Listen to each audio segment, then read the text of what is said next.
Bonjour à vous. Comme d'habitude, si cette vidéo vous a plu, un petit pouce, un abonnement. Aussi, n'hésitez pas à partager mes vidéos afin que cette chaîne soit mieux connue et j'ai d'autant plus besoin de vous ces temps-ci car YouTube a augmenté d'un cran l'invisibilisation de mes vidéos. Il les recommande de moins en moins, voire plus du tout carrément. En tous les cas, cela devient un petit peu inquiétant me concernant. Et vous avez peut-être aussi remarqué que les liens dans la description ne sont plus cliquables. Et aussi, je ne peux plus faire de commentaires épinglés, tout simplement parce que YouTube continue la persécution me concernant. Donc voilà, alors je compte d'autant plus sur vous pour vraiment partager mes vidéos, m'aider sur cette invisibilisation qui malheureusement ne cesse pas avec le temps. Ça fait déjà 3 ans et même cela devient de plus en plus difficile pour moi. En tous les cas, merci à tous pour votre soutien et je ne le dis pas assez souvent, merci à tous les généreux donateurs qui, grâce à eux, me permettent d'avoir mes abonnements sur tous mes journaux internationaux, ça coûte un peu cher, ainsi que mes magazines spécialisés dans la défense et l'armement. Tout ça demande un petit peu d'argent et grâce à mes généreux donateurs, je peux être au courant de beaucoup de choses. Et j'ai quelques fidèles qui me donnent des dons très régulièrement et ça fait déjà plus de 3 ans et cela, je les en remercie très chaleureusement. Bref, dans cette vidéo, eh bien, nous allons voir deux sujets principaux. Tout d'abord, le coup des drones entre guillemets russes qui ont atterri en Pologne. Et nous allons voir aussi en deuxième gros sujet le brouillage russe de l'avion de Van der Leyen, d'après ses dires à elle, bien sûr. Alors concernant les drones russes en Pologne, la Pologne dit qu'il y a eu 19 violations de son territoire, qu'elle aurait abattu 4 de ces drones. Elle a pris des photos de ces drones, on sait que ce sont des Gerbera russes, là par contre nul doute à ce sujet-là. Et on sait que des F-16 et des F-35 ont été utilisés pour abattre ces 4 drones et que moult autres avions radars ont été utilisés pour pouvoir détecter ces drones. Alors, cela dit, 4 ont été abattus, les autres ont atterri soit sur un poulailler, et je ne rigole pas, soit dans des champs, soit sur un toit, d'après les Polonais. Mais en tous les cas, toujours d'après les Polonais, tous ces drones n'avaient aucune charge explosive. Voilà. Alors, autre chose aussi intéressante à dire, c'est que la Pologne n'a fourni absolument aucune preuve comme quoi ces drones avaient été envoyés par la Russie. Et oui, parce que faut se poser la question, étant donné l'historique d'acharnement et de haine de la Pologne et de l'Ukraine contre la Russie, on peut aussi se poser la question que tout ça peut être qu'une mascarade montée par la Pologne et l'Ukraine. On ne le sait pas. En tous les cas, il y a quelques petits problèmes. C'est outre le fait que la Pologne n'a fourni aucune preuve comme quoi c'est la Russie qui a envoyé ces drones, eh bien on a l'Ukraine qui, elle, officiellement a fourni les trajectoires de ces drones et les drones partaient bien de Russie pour atterrir en Pologne avec les trajectoires exactes de chacun de ces drones. Alors, il n'y a qu'un petit problème, c'est que d'après les données ukrainiennes, et d'après le fait que les drones soient partis de Russie, il est absolument impossible, selon les trajectoires ukrainiennes, que des drones Gerbera aient parcouru plus de 800 km pour atterrir en Pologne. Donc c'est strictement impossible pour un drone Gerbera, et d'ailleurs la Russie a relevé le fait en disant que ces drones-ci ne pouvaient pas dépasser physiquement 700 km et tous les connaisseurs le savent bien. En réalité, la portée opérationnelle de ces drones n'est que de 600 km. Ce sont des petits drones de 10 000 dollars environ qui ont d'ailleurs, concernant les 4 détruits, ont été arrêtés par des missiles de plusieurs centaines de milliers de dollars. Même certains missiles 400 000 dollars. par des missiles envoyés par F-16 et F-35. Donc évidemment, là, pour le petit côté économique, ce n'est pas du tout tenable. Imaginez-vous si la Russie envoyait 1000 drones contre les pays baltes, la Pologne, j'en sais rien, quoi. Une cible stratégique, des centaines de drones, ben, l'Europe serait complètement démunie. Parce que la Russie a par exemple le dernier Pantsir, un système antiaérien mobile contre les drones, hein, le dernier Pantsir en est capable, ainsi que des lasers montés sur des camions pouvant détruire des drones. Bon là ils en ont qu'une poignée à ce niveau-là, mais en tous les cas ils ont des systèmes produits en série et déjà utilisés en Ukraine pour lutter contre les drones. L'Europe, elle n'a rien à part des prototypes anti-drone. Elle n'a rien qui peut être produit en série au moment où je vous parle. Donc si l'Europe veut lutter contre les drones, elle a intérêt de très vite produire en série. Bon, c'était la petite parenthèse, mais en tous les cas, économiquement, c'est absolument intenable d'utiliser des missiles RR contre des drones à 10 000 $. Bon, bref. Et nous allons parler de l'affaire de l'avion de Van der Leyen qui aurait été brouillé par les Russes exprès. Or, cette affaire-là a été très clairement démentie, mais seul le grand journal Politico a fait un démenti. Tous les autres grands journaux occidentaux se sont tus sur ce sujet. Ils ont repris les premières allégations de Van der Leyen, comme quoi les Russes ont sciemment fait exprès de brouiller le GPS de l'avion. On va le voir dans cette vidéo en article. C'était un gros mensonge de Van der Leyen afin d'augmenter évidemment les tensions entre la Russie et l'Union européenne. On a l'habitude, hein, souvenez-vous des Nord Stream où on avait immédiatement accusé la Russie. Il a fallu une enquête de la Suède pour prouver que la Russie était innocentée dans l'affaire des Nord Stream, mais dont on ne sait toujours pas les coupables hein, concernant les Nord Stream, bien évidemment. Aussi, n'oublions pas les bateaux russes qui coupaient les câbles Internet. On a immédiatement accusé la Russie et pourtant il y a eu une enquête des Américains et de l'Union européenne, et oui, accrochez-vous bien, de l'Union européenne, et pourtant seul le New York Times a sorti le résultat de cette enquête qui avait produit un démenti et qui avait innocenté les bateaux russes. Et oui, le problème c'est que pour le coup des câbles Internet, les médias sont restés sur la première accusation et à part le New York Times, eh bien, il n'y a eu aucun démenti fait par ces grands médias. Ils sont restés sur la première version, bien évidemment. Ensuite, on a eu l'avion de Van der Leyen. Là, par contre, il y a eu un démenti fait par Politico, hein, voilà. Et ça a été démenti même par la Bulgarie elle-même et ainsi que par les entités techniques hein, qui monitorent les vols des avions. On va le voir dans cette vidéo.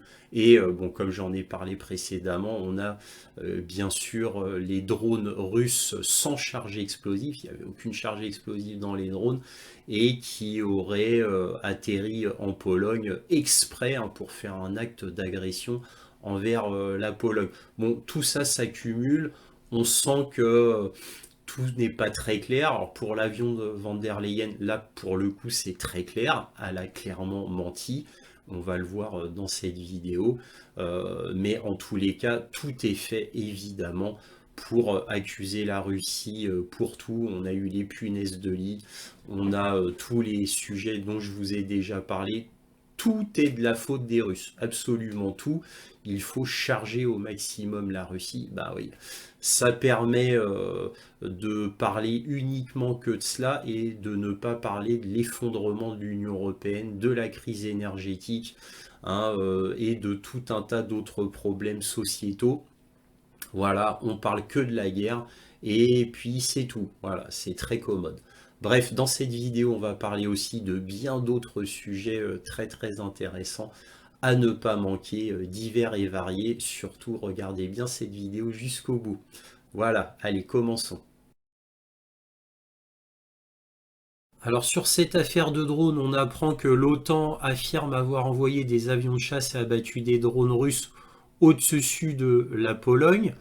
Bon, certes, on apprend que Le secrétaire général de l'OTAN, Mark Rutte, a déclaré que des F-16 polonais, des F-35 néerlandais, des avions de surveillance AWACS italiens étaient impliqués dans la réponse à la violation de l'espace aérien polonais, ainsi qu'un ravitailleur en vol de l'OTAN et un système de défense allemand Patriot. On apprend aussi que d'après Tusk, donc le Premier ministre polonais, eh bien, Tusk a déclaré que 19 violations ont été enregistrées, bien que les chiffres ne soient pas définitifs, et que 3 drones ont été confirmés abattus, un quatrième étant également abattu. Voilà, ça c'était pour les informations générales. Alors ici, ce qui est intéressant à noter, c'est qu'on apprend que en Pologne, après l'incident impliquant des drones survenus cette nuit, les épaves de 12 drones ont déjà été retrouvées, ainsi qu'un missile. On ne sait pas du tout de quel missile on parle ici. Il n'y a aucune référence nulle part. Et là, les débris des drones ont été retrouvés pour le moment dans 12 localités, a déclaré un représentant du ministère de l'Intérieur polonais. Selon la porte-parole du ministère de l'Intérieur et de l'administration polonaise, Karolina Galecka, les débris de 12 drones et missiles ont été retrouvés. Nous parlons de l'épave de 12 drones, a-t-elle expliqué. Alors là, missile au pluriel, non, c'est un seul missile.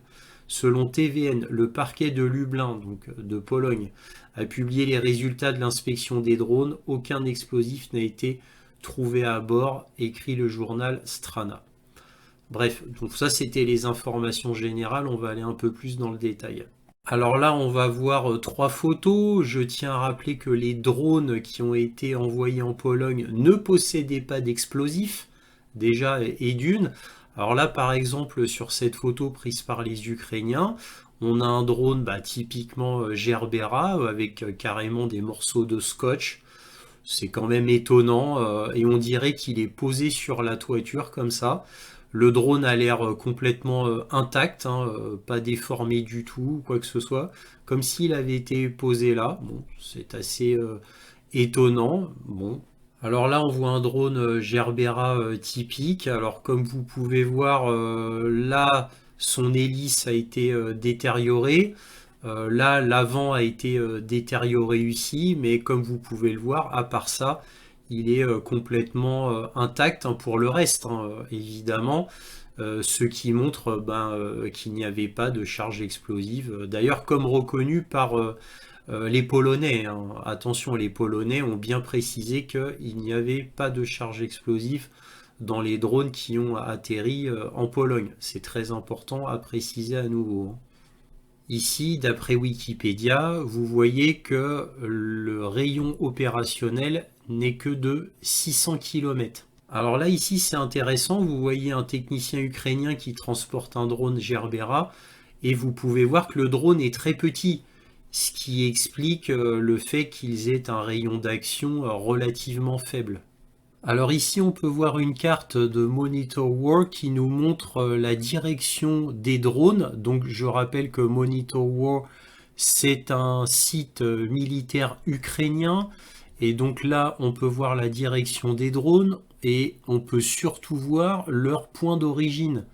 Vous notez que les drones partent tous de Russie et font comme ça. Il y en a même un qui passe par la Biélorussie pour aller en Pologne, parce qu'évidemment ce qui nous intéresse, c'est la direction des 19 drones qui ont atterri en Pologne, dont 4 ont été détruits.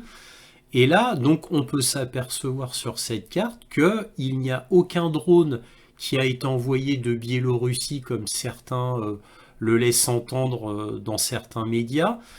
L'Ukraine dit bien qu'ils ont tous été envoyés de Russie. Et d'après les images que l'on a vues, ce sont des drones de type Gerbera et non pas des drones de type Shahed 136, c'est-à-dire des Geranium 2. Ce ne sont pas ce type de drones, ce sont des types de drones Gerbera, comme on a vu encore une fois sur les photos. Et il faut savoir que la portée maximale d'un drone Gerbera, c'est 600 km. Or là, très exactement, les distances entre ici et ici, c'est 850, 830 à peu près kilomètres. Donc évidemment, là, ça pose problème. Donc c'est pas possible que des drones de type Gerbera puissent faire tout ce trajet. Alors ici, d'après le rapport de Simplicus the Thinker, cet analyste militaire américain, on a là, en Pologne, dans le village où est apparemment est tombé un drone là, sur cette maison, très exactement, c'est ce que le gouvernement polonais nous dit, que par exemple sur cette maison, un drone Gerbera est tombé à travers le toit là. Et bien malheureusement, là, Simplicus nous dit une photo largement diffusée de la destruction d'une maison en Pologne, prétendument endommagée par une frappe de drone russe, est réfutée par les résidents locaux qui notent que cette maison a été gravement endommagée lors d'une tempête il y a 2 mois et que son état n'a pas changé depuis. Donc là, on a plusieurs maisons données par les résidents locaux qui montrent les dégâts de la tempête et parmi toutes ces maisons, on reconnaît celle qui a été retenue par le gouvernement polonais. Et là, donc, cet homme qui s'appelle Raphaël, le polonais de ce village, nous dit en anglais: Hey les gars, je vis dans ce village. Cette maison était détruite par une tempête qui est passée dessus il y a 2 mois. Et pas seulement cette maison a souffert. En plus, vous pouvez clairement voir que le toit a été soufflé par le vent.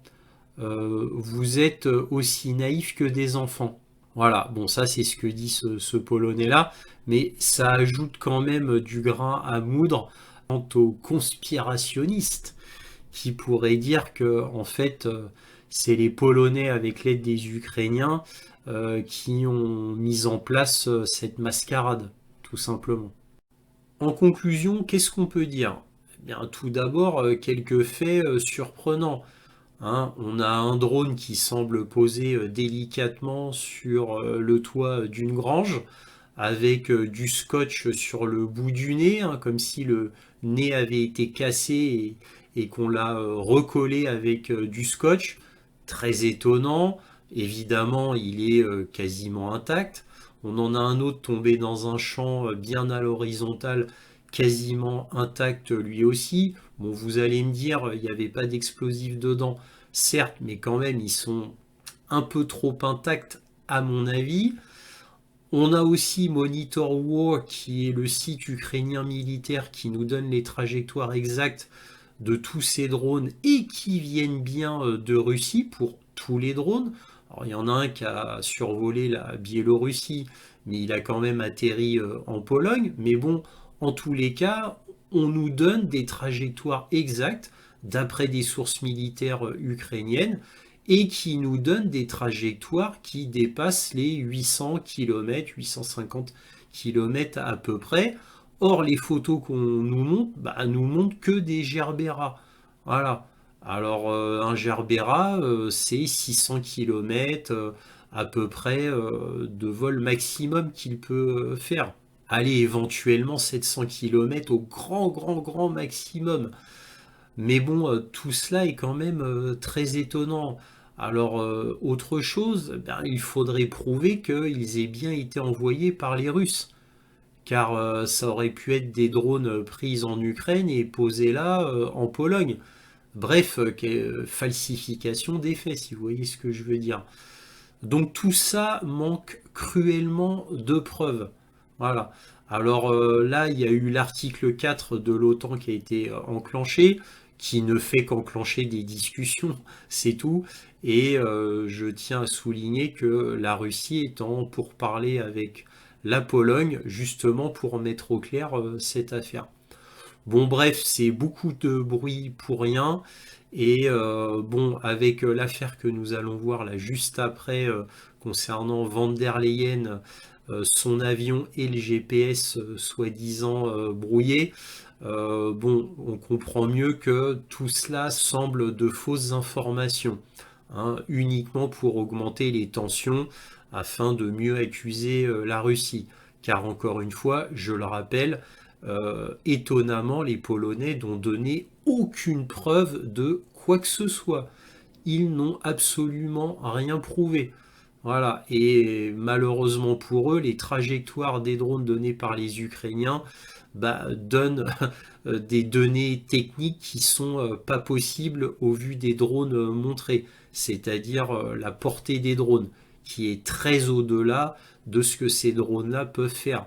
Malheureusement, on a les photos et on a les trajectoires, donc on peut additionner un plus un, et ça ne correspond pas malheureusement. Mais ça entre en résonance avec le Zapad 2025, qui est un grand exercice militaire qui représente un peu plus d'une vingtaine de pays, dont l'Inde, et qui font des exercices régulièrement, tous les 3 ou 4 ans environ, qui représentent des dizaines de milliers d'hommes, des avions, des hélicoptères, des bâtiments de guerre marins, etc., etc. Bref, c'est un exercice de très très grande ampleur avec pas mal de pays quand même, hein.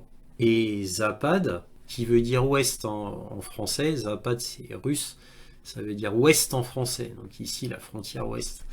Et donc à quoi sert le Zapad? Le Zapad, ça sert à simuler l'occupation du corridor de Suwalki le long de la frontière entre la Pologne et la Lituanie avec l'enclave russe de Kaliningrad. Donc sous le corridor de Suwalki, c'est là, qui relie Kaliningrad avec la Biélorussie. Et la Pologne, vous voyez, elle est là, et la Lituanie, elle est là. Donc le corridor est pris en sandwich entre la Pologne et la Lituanie. Alors comme ces deux événements, Zapad et l'invasion de drones entre guillemets russes en Pologne, et bien évidemment, la Pologne et les Pays-Bas disent qu'il va bientôt y avoir une invasion russe, parce que, vous le savez tous, il faut bien dire que les Russes vont envahir inéluctablement l'Europe, à commencer par évidemment les pays baltes. Bien sûr, tout du moins c'est ce que prétendent ces pays-là. Alors là, je vais vous montrer un sondage absolument énorme, extrêmement édifiant et qui en dit très long en réalité, sur les Polonais. Pourquoi? C'est un sondage polonais pour les Polonais. Donc c'est Res Futura, le sondeur polonais, qui demande aux Polonais qui est responsable de l'attaque de drones. Alors il y a 38% de Polonais qui disent que c'est l'Ukraine, 34% disent que c'est la Russie, 15% disent que c'est le gouvernement polonais, 8% disent que c'est les médias, 5% pensent que c'est l'OTAN et l'Occident. Donc on voit quand même que les Polonais font face quand même à la propagande occidentale, et ils y font très très bien face. Hein, c'est pas par exemple 90% des Polonais ou 90% des Polonais qui pensent que c'est la Russie, comme on pourrait s'y attendre. Non, il n'y a que 34% des Polonais, d'après ce sondage polonais, qui pensent que c'est la Russie. Il y en a quand même 38% qui pensent que c'est l'Ukraine, hein. C'est énorme, hein. Et 15% qui pensent que c'est le gouvernement polonais. Donc il y a quand même pas mal de lucidité parmi le peuple polonais. Mais c'est un sondage qui en dit vraiment très long, et il fallait absolument montrer ça. Alors maintenant, on va passer à l'affaire van der Leyen, hein. Là, on a Euractiv qui nous dit: la Bulgarie dément les informations du cabinet de van der Leyen selon lesquelles la Russie aurait interféré avec le GPS de son avion.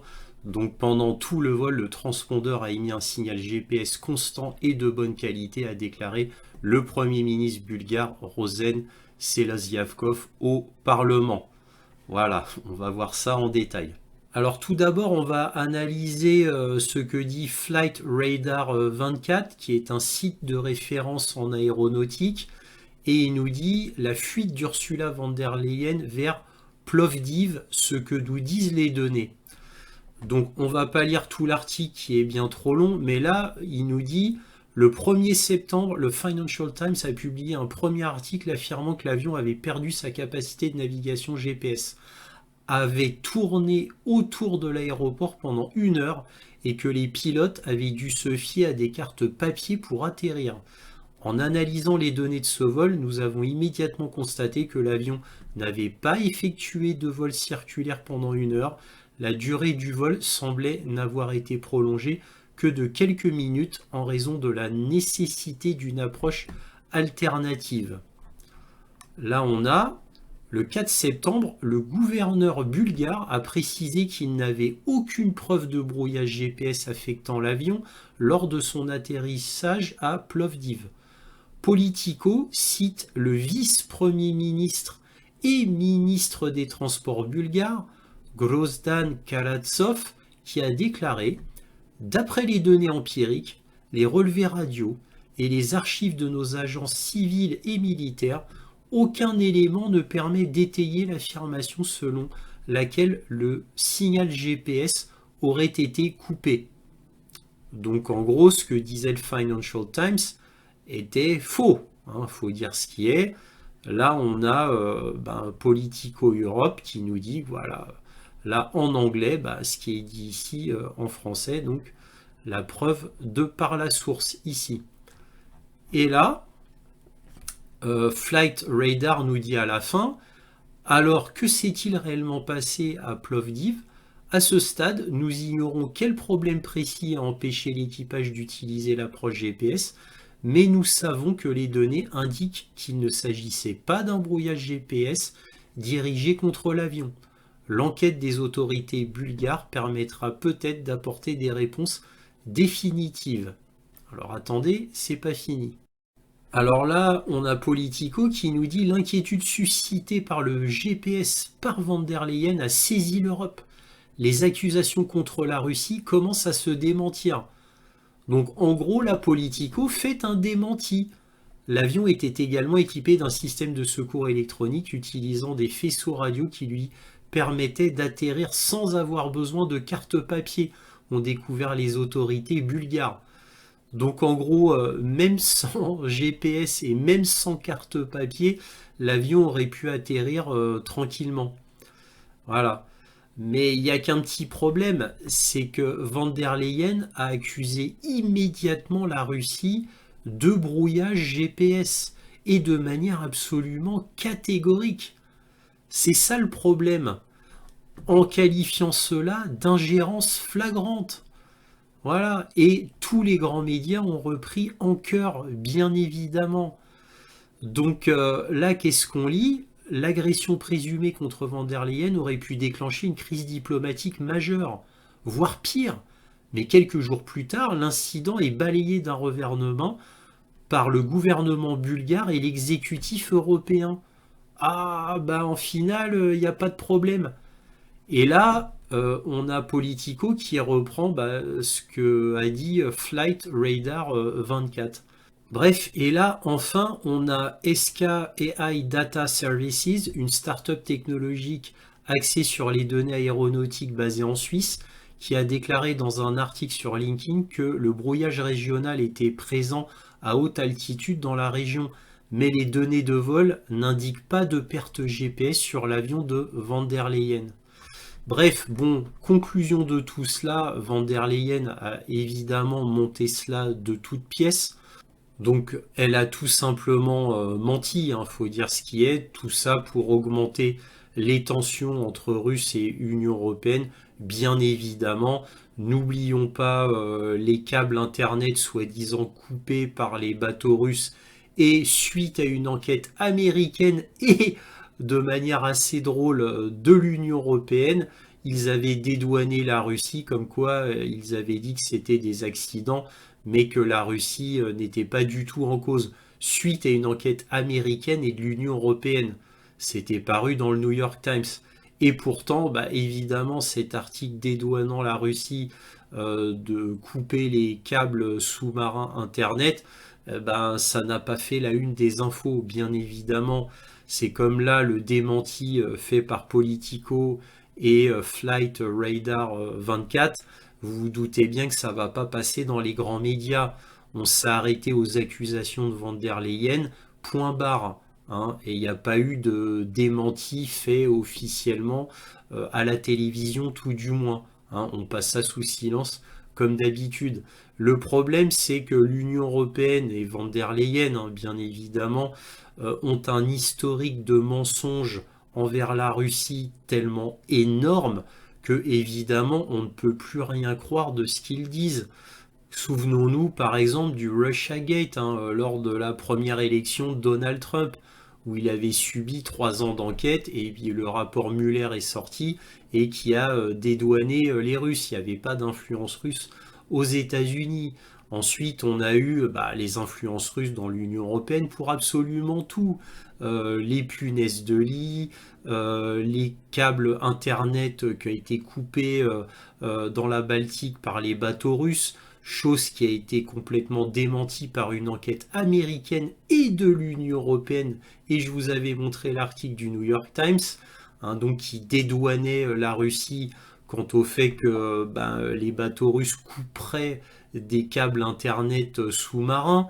Et pourtant, malgré ce démenti officiel par 2 enquêtes officielles américaines et européennes, évidemment, vous vous doutez bien que ça n'a pas fait la une des journaux, ni qu'on en ait parlé à la télévision. On a laissé croire que les Russes avaient coupé les câbles sous-marins sciemment, et puis on n'est pas revenu en arrière. Là, c'est la même chose. Là, on sait que Ursula von der Leyen a tout inventé, a menti de manière sans vergogne. Tout ça pour accuser la Russie afin d'augmenter les tensions, d'augmenter l'agressivité de l'Union européenne envers la Russie, de manière calculée, bien évidemment. Ce qu'ils cherchent, c'est que la Russie dérape, bien évidemment. Et donc, l'historique, disais-je, est tellement énorme de mensonges, et les Russes sont accusés pour absolument tout, punaises de lit, etc., que ça en devient absolument ridicule. Et ils n'ont pas compris, ces gens-là, que ça fait comme l'histoire de Pierre et le loup. Voilà, donc à force de crier au loup, eh bien on ne va plus rien croire de ce qu'ils disent. Bon, vous allez me dire, c'est déjà le cas présentement, mais là ça en devient absolument ridicule. Que vont-ils encore inventer? Tout ça est en réalité très très inquiétant, parce que comme ils ne s'arrêtent à absolument rien, vont-ils jusqu'à faire des opérations sous faux drapeau, ou ce qu'on appelle aussi du terrorisme d'État? C'est-à-dire, est-ce que la Pologne va, par exemple, faire exploser elle-même un de ses bâtiments administratifs pour ensuite accuser la Russie? Est-ce que l'Ukraine ne fera pas de même? Ou l'Estonie, ou la Lituanie, ou que sais-je encore? Vous m'avez compris. Une opération sous faux drapeau. Là, ce serait tellement facile. Après tout, encore une fois, je le répète, ils ne connaissent pas la marche arrière. Ils vont toujours vers l'avant. C'est une fuite en avant d'accusations contre la Russie pour pousser le bouchon le plus loin possible afin que cela débouche sur une guerre. Parce que c'est ça qu'ils veulent, bien évidemment. Bref, voilà ce qu'on pouvait dire concernant l'affaire Van der Leyen et le GPS brouillé. Ici, on a un article de Géo qui pense louer l'intelligence et l'astuce de Kiev sur le terrain militaire, mais au final, il se ramasse un boomerang et vous allez comprendre pourquoi à la fin. Là, le titre, c'est Ukraine, le traquenard malin des 2 mystérieuses brigades venues renforcer les troupes de Kiev face à la Russie. Traquenard malin, fait par Kiev. Là, on a, il y a quelques semaines, alors que l'Ukraine faisait face à la Russie, 2 nouvelles brigades sont apparues subitement pour renforcer les forces de Kiev, laissant planer le doute sur leurs origines et leurs intentions. Inexorable, l'avancée russe dans l'est de l'Ukraine se poursuit et fait craindre un sombre hiver pour l'Ukraine, éreintée énergétiquement et confrontée au risque d'un recul de l'aide américaine suite à l'élection de Donald Trump. L'Ukraine fait toujours face, et ce depuis plusieurs mois, à un problème de sous-effectif. Oui, alors ça, c'est pas un scoop que l'Ukraine a un problème de sous-effectif. Où sont la 13e brigade Jäger et la 88e brigade mécanisée? Face au manque de forces humaines, il semble qu'une autre initiative ait vu le jour dans les rangs de Kiev, les fausses brigades. Les fausses brigades. Dans l'esprit de la célèbre maxime « Fake it until you make it », fin-le jusqu'à ce que tu le fasses, le camp ukrainien aurait simulé courant 2023 l'arrivée de 2 contingents, la 13e brigade Jäger et la 88e 188e brigade mécanisée dans le district ukrainien de Valach, près de la frontière avec la Biélorussie. Ainsi, durant le mois de février, des comptes sur les réseaux sociaux ont publié des photos de soldats et de l'équipement de ces prétendues brigades. Cette information a été démentie par Military Land, un collectif qui suit la structure des forces de combat terrestres ukrainiennes. Saisie de doute, la cellule a demandé à l'état-major ukrainien à Kiev de confirmer l'existence de ces brigades. Réponse: aucune entité nommée 88e brigade mécanisée n'existe dans la structure des forces armées ukrainiennes. Un constat sans appel. La 13e brigade Jäger n'existe très probablement pas non plus, a conclu Military Land. Les deux unités peuvent être une opération psychologique ou plus probablement un petit groupe de soldats désignant officieusement un peloton ou une compagnie par ces noms, a estimé Military Land. Donc vous notez que l'Ukraine est tellement en manque d'effectifs qu'elle ne sait plus quoi faire, et là elle a trouvé ce traquenard malin, hein, c'est-à-dire inventer deux brigades qui n'existent pas. Donc pour en arriver vraiment à ces extrémités-là, c'est que vraiment l'armée ukrainienne est en très très grande crise. En effet, vraiment, elle doit être aux abois pour en arriver à une ruse aussi indigne et déshonorante pour une grande armée. Vraiment, l'armée ukrainienne doit être aux abois. Le problème, c'est que là, c'est publié dans Géo, mais bien d'autres journaux ont dû le publier. Donc en plus, tout le monde le sait, ça, maintenant. Alors évidemment, des journaux de propagande occidentale comme Géo disent que c'est malin, astucieux, alors qu'en réalité, comme je l'ai déjà dit, c'est une ruse déshonorante et qui prouve qu'en réalité l'armée ukrainienne est complètement aux abois. Donc en réalité donne l'effet inverse de ce que Géo veut faire passer. Alors toujours Géo qui nous dit 3100 milliards de dollars. En lâchant l'Ukraine, Donald Trump pousserait l'Europe vers sa ruine. Là, on a les États-Unis et Donald Trump semble vouloir accélérer des négociations de paix qui placeraient la Russie dans une position favorable, ce qui ferait reposer sur les épaules européennes l'entièreté du coût de leur défense face à Vladimir Poutine. Un tel lâchage américain pourrait mener le vieux continent à la ruine, calcule Bloomberg. Ben là, pour une fois, je suis complètement d'accord avec Géo, et d'autant plus que Donald Trump n'a jamais fait mystère du fait que l'Europe doit se débrouiller toute seule quant à sa défense militaire. Donc tout ça est tout à fait logique, et là, Bloomberg calcule ce chiffre absolument astronomique si l'Union européenne continue son obsession de guerre avec la Russie. Et oui, vouloir militariser à fond l'Europe pour combattre la Russie, bah évidemment, ça donne des chiffres complètement fous pour le militaire et complètement inutiles, hein, d'autant plus complètement inutiles en réalité. Donc Bloomberg a tout à fait raison, ça conduirait l'Europe à sa ruine. Cela dit, cette obsession européenne avec une future invasion russe, bah, en réalité arrange bien les Russes. Parce que cette implosion de l'Union européenne du fait de lâcher autant d'argent pour le militaire et pour l'Ukraine, alors que l'Europe est en plein effondrement économique, bah, comme le dit Bloomberg, bah, ça va être le coup de grâce que l'Europe va s'auto-infliger et va l'affaiblir définitivement de manière absolument gravissime.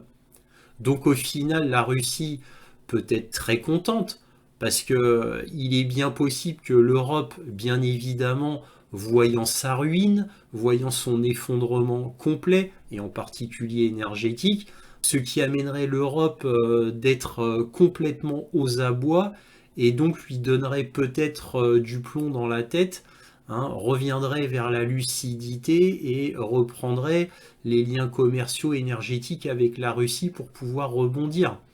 Voilà, tout en arrêtant bien entendu cette obsession complètement stupide et j'ai envie de vous dire fatale de surenchérir dans la défense militaire contre la Russie, alors que la Russie devrait être un allié naturel de l'Europe, puisque la Russie est dans l'Europe, ne l'oublions pas. Donc tout cela doit cesser pour le bien de l'Europe. L'Europe doit lâcher cette obsession anti-russe, doit lâcher cette obsession militaire pour contrer les Russes. Une fois qu'elle aura lâché ces deux choses-là, elle pourra rebondir.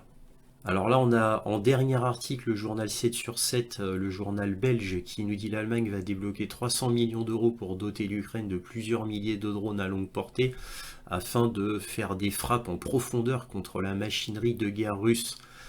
Alors ces 300 millions d'euros, évidemment, c'est pour le complexe militaire industriel allemand. Vont-ils vendre les drones produits en Allemagne à l'Ukraine ou simplement les donner? On ne le sait pas.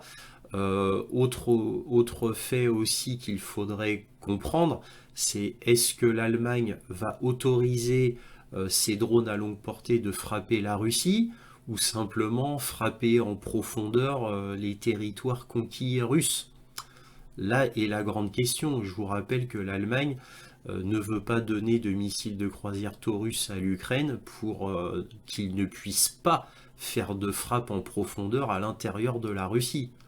Et je vous rappelle que les États-Unis ont interdit à l'Ukraine d'utiliser leurs missiles à longue portée pour frapper la Russie même. Ça, c'est des questions dont l'article ne donne aucune réponse. Et pourtant, c'est des réponses qui auraient été très intéressantes à connaître. Voilà, c'est fini. Si cette vidéo vous a plu, n'oubliez pas un petit pouce, un abonnement, éventuellement un petit don.